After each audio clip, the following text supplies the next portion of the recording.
Bienvenue dans Talk Afrique sur Média TV Afrique. Merci d'être avec nous pour ce nouveau numéro. Au menu, la coopération sénégalo-française. Le prétexte, la visite officielle de 3 jours du président français Emmanuel Macron au Sénégal. Visite au cours de laquelle il a co-présidé avec son homologue sénégalais Macky Sall la grande conférence internationale du financement du partenariat mondial pour l'éducation. Depuis sa création en 2002, le partenariat mondial sur l'éducation est passé de 7 à 65 pays partenaires, dont une majorité d'États fragiles de pays d'Afrique subsaharienne qui figurent sur la liste de coopération prioritaire de la France. La conférence Dakar vise à ouvrir ce matin ce soutien plutôt à 89 pays afin de répondre à l'ODD 4. Alors à quoi peut-on s'attendre à l'issue de cette rencontre à laquelle plusieurs chefs d'État et de gouvernement participent? Les donateurs vont-ils financer ce partenariat mondial à hauteur des besoins, soit plus de 3 milliards de dollars sur 3 ans? Quels sont les enjeux de cette visite d'Emmanuel Macron au Sénégal, puisqu'il va également parler économie? Nous en parlons dans cette émission avec nos invités. Mamadou Ndiaye, journaliste économique. Bonjour Mamadou. Bonjour Blaise. Avec nous également sur ce plateau, Mamadou Guissé, ingénieur et acteur de développement. Merci d'être avec nous, Mamadou. Bonjour, merci. Le président français Emmanuel Macron à Dakar depuis hier soir pour une visite officielle de 3 jours. Avant d'en parler avec vous, nos invités bien sûr, nous allons d'abord voir avec Awa Diop qui a donné la parole à des acteurs économiques au patronat sénégalais qui dressent déjà les enjeux et les perspectives économiques de cette visite. La première d'ailleurs d'Emmanuel Macron au Sénégal. Regardez ce sujet de la rédaction signée Awa Diop. Une visite d'État très médiatisée au Sénégal. Hormis sa grande connotation éducation, l'arrivée du président de la France, Emmanuel Macron, est très attendue par les acteurs de l'économie sénégalaise. Pour le directeur général de l'Agence de développement et d'encadrement des PME, le partenariat entre le Sénégal et la France a beaucoup aidé dans le renforcement et le développement des PME. Les structures en charge du développement françaises sont déjà en coopération avec celles du Sénégal. Je veux parler de l'Agence française de développement, notamment dans le cadre d'un programme Réussir avec l'Union européenne ou dans le cadre d'un programme Diaspora que nous mettons aussi en œuvre. Mais au Conseil des entreprises du Sénégal, le constat est tout autre. Selon son président, les échanges économiques entre les deux pays restent très défavorables aux entreprises nationales. Les échanges sont évalués à plus de 740 millions d'euros. Et les investissements directs, je veux nommer, et investissements directs, les Français au Sénégal, c'est à 340 millions d'euros. Et vice-versa, on est à 37 millions d'euros, ce qui est très défavorable pour la balance commerciale du Sénégal. Ainsi, l'excédent commercial étant toujours en faveur de la France, le président du CEDES plaide pour une diplomatie économique plus équitable. C'est le moment idéal avec l'accompagnement de l'État du Sénégal et les institutions financières pour qu'on puisse non seulement faire face aux investisseurs étrangers qui ne balayent pas, mais aussi essayer de gagner des parts de marché en France. Le président français est attendu à Dakar à partir du 2 février prochain. Au menu de sa visite, des sujets de coopération économique comme l'avancement du chantier du TER ainsi que certains dossiers sécuritaires. Il prendra également part au sommet du partenariat mondial pour l'éducation. Un sujet de Awa Diop réalisé en prélude à la visite de 3 jours d'Emmanuel Macron qui est d'ailleurs à Dakar depuis hier soir. Visite de 3 jours, visite au cours de laquelle il va donc présider avec son homologue sénégalais à l'instant d'ailleurs la conférence sur le financement pour le partenariat mondial pour l'éducation, pour donc dire que fini les discours et place aux actes. C'est la première fois qu'un pays donateur et un pays en développement parrainent ensemble une conférence de telle dimension. Alors le fait que le président français Emmanuel Macron co-préside avec un pays en développement ou son homologue sénégalais Macky Sall, signifie-t-il que cela peut changer quelque chose dans la façon de voir, surtout dans le cadre de la coopération nord-sud? Dans la façon de voir, certainement, il y a une nouvelle perception. N'oublions pas que le président de la République française, M. Emmanuel Macron, en venant au Sénégal, braque les projecteurs de l'actualité justement sur, d'abord, l'objet de sa visite, mais en même temps sur les pays visités. Et du coup, le Sénégal se retrouve donc au centre de la curiosité internationale. Ça, c'est un aspect. Mais le président qui arrive également, c'est un président qui, aujourd'hui, est auréolé d'une certaine popularité à l'échelle internationale. Rappelez-vous, il vient de Davos, où il a plaidé effectivement le même thème qu'il va développer ici, aujourd'hui, avec donc, ses homologues africains. Ça veut dire quoi? Ça veut dire que le président Macron s'est véritablement installé au cœur de la curiosité mondiale. Il est devenu un leader, je ne veux pas dire incontesté pour parler un peu de la langue de bois, mais il est au moins un interlocuteur qui compte. Si bien que ses discours sont attendus, ses formules lapidaires également sont perçues par les médias qui en sont justement influents. Et en même temps aussi, il est arrivé au Sénégal concomitamment avec l'arrivée aussi d'une autre star, dans son domaine bien entendu. Je veux parler justement de cette musicienne Rihanna, la chanteuse de Barbade.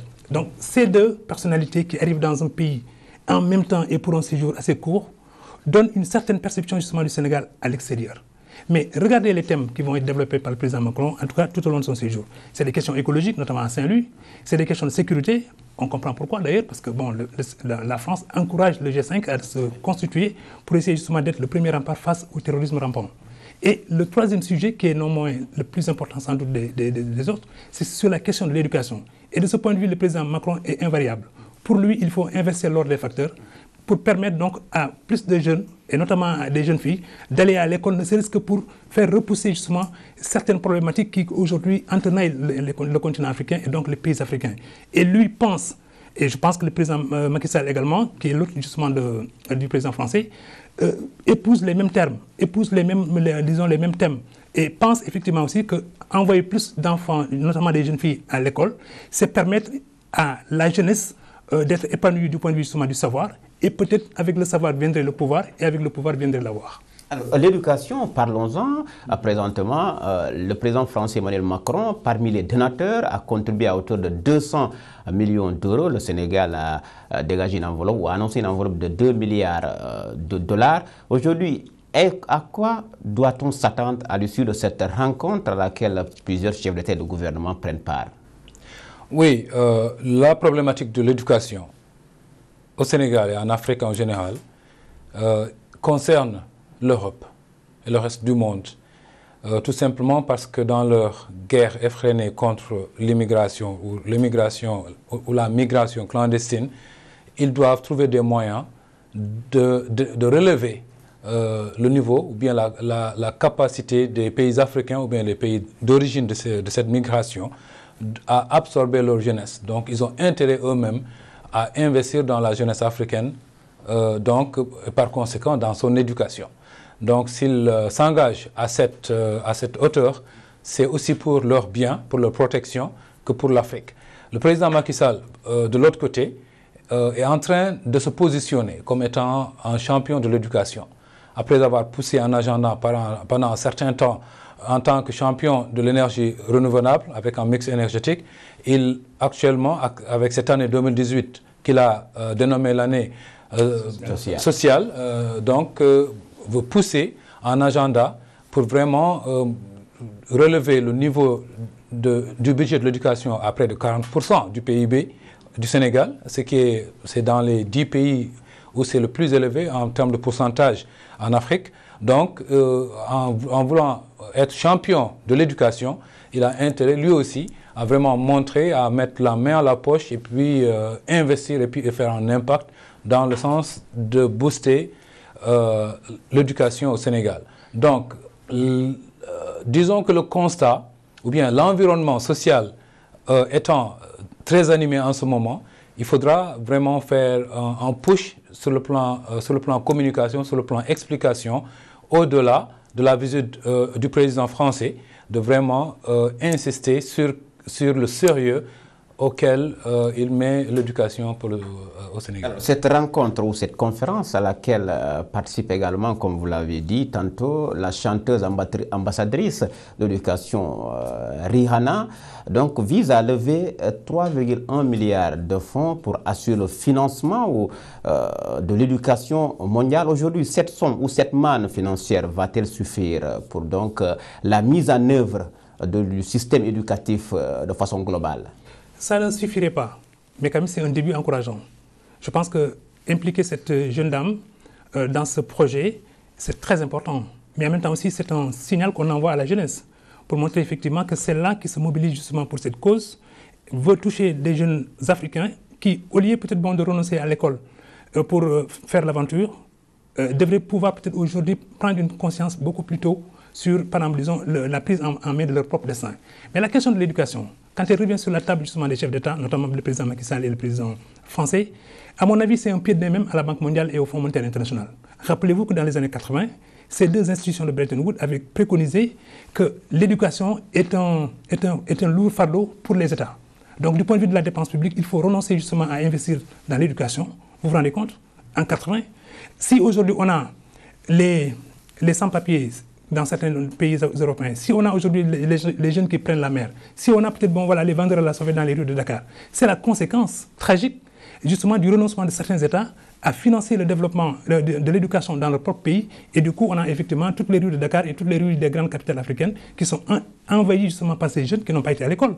Et du coup, pour maintenant exister et vivre, il leur faut peut-être donc trouver justement des palliatifs. Et ce sont ces petits commerces qui ne nourrissent pas leurs hommes, qui sont effectivement l'apanage de ces jeunes-là. Mais le président Macron et le président Macky Sall, ayant pris conscience justement de ce phénomène, qui est à la limite même un boulet dans les années à venir, ont décidé finalement de prendre à bras le corps cette affaire et de prendre le taureau par les cornes pour justement juguler le flux migratoire et essayer de contenir justement les jeunes sur le continent, parce qu'après tout, investir justement dans l'éducation, c'est à la limite maîtriser le futur.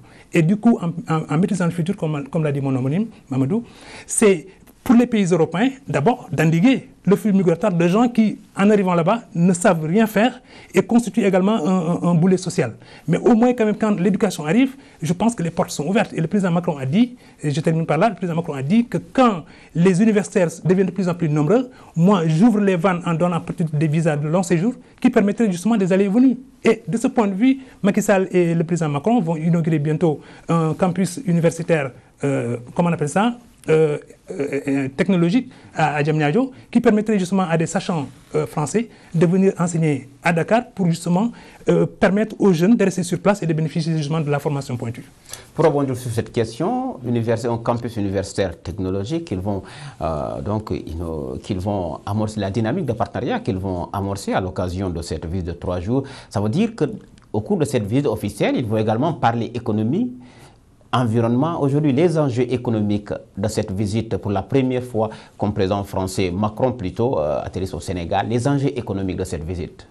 Oui, la coopération entre le Sénégal et la France ne date pas d'aujourd'hui. Depuis la nuit des temps, sur d'autres bases qu'il n'est pas nécessaire de citer ici, ça a évolué à une coopération nord-sud des temps modernes, on peut dire. Parce qu'il y a quelques années, on parlait de coopération nord-sud qui consistait tout simplement à injecter des fonds pour, soi-disant, de l'aide publique au développement. Et aujourd'hui, c'est devenu un autre format plutôt d'échange et plus équilibré et plus respectueux des pays du Sud. Donc, vu que la France a tellement d'intérêts économiques au Sénégal, ils ont intérêt à les défendre. Parce que n'oublions pas que 40% de l'économie sénégalaise est détenue par des entreprises françaises. Bon, il faut le reconnaître. Donc, M. Macron est venu non seulement pour montrer un show d'amitié, montrer aussi un show est venu booster la relation entre les deux pays, mais dans l'intérêt aussi de la France. Donc, ce qui fait que si cette visite est du côté environnement très importante pour nous, parce que sauver la langue de barbarie, ce n'est pas un petit projet. Le Sénégal seul ne pourrait pas faire face à cela.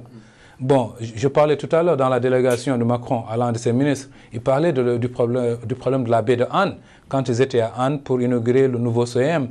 Je dirais que ça, c'est l'éléphant dans la chambre.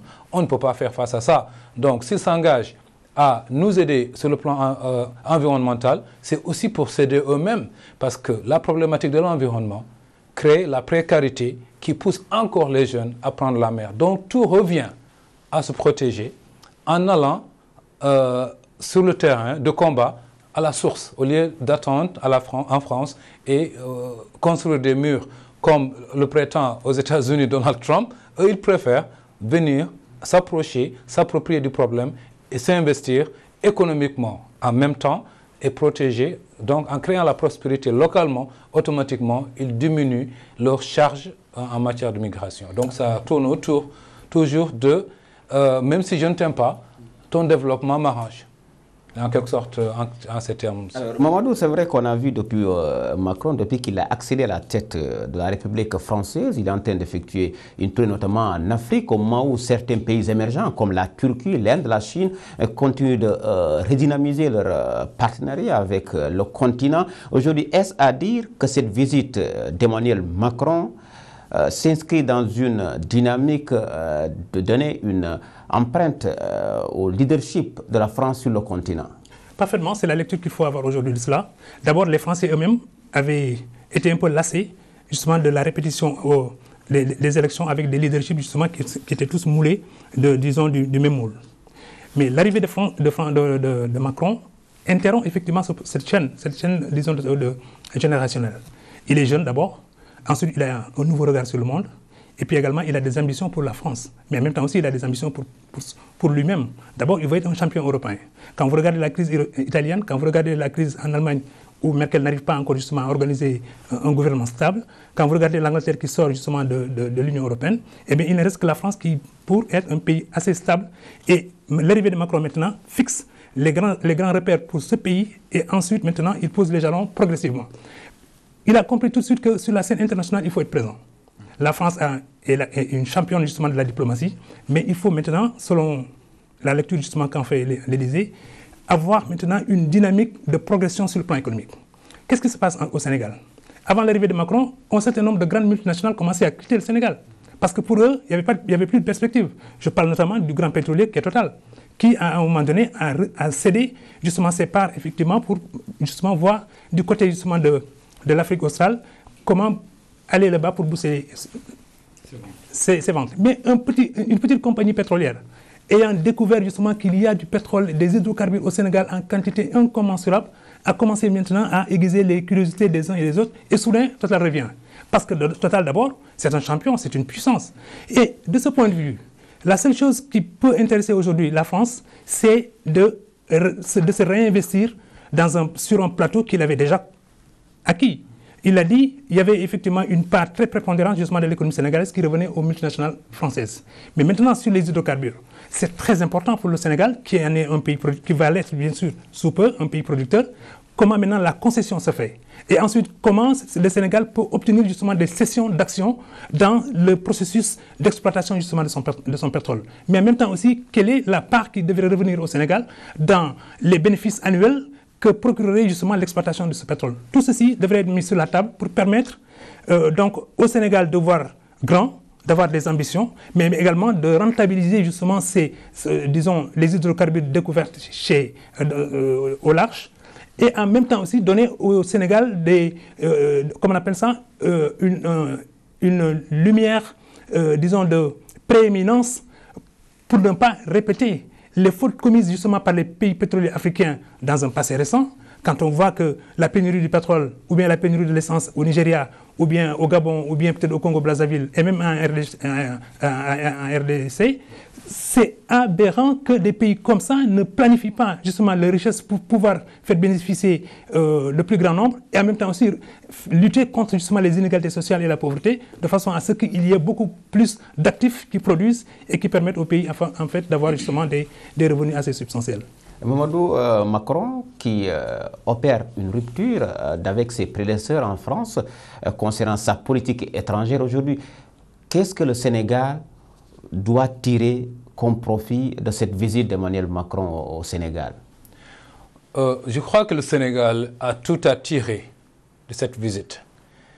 Tout simplement parce que, sans compter les autres sujets, on a parlé de l'environnement, on a parlé de l'économie, mais le domaine sécuritaire est très crucial en ce moment. Donc, la France a besoin d'un partenaire qui soit stable, qui soit sûr de lui, où elle peut, bon, je ne dirais pas lancer les bases de quelques opérations que ce soit, mais pouvoir avoir un partenaire dans la lutte contre le fléau mondial qu'est le terrorisme. Donc, la France a besoin du Sénégal sur tous les plans.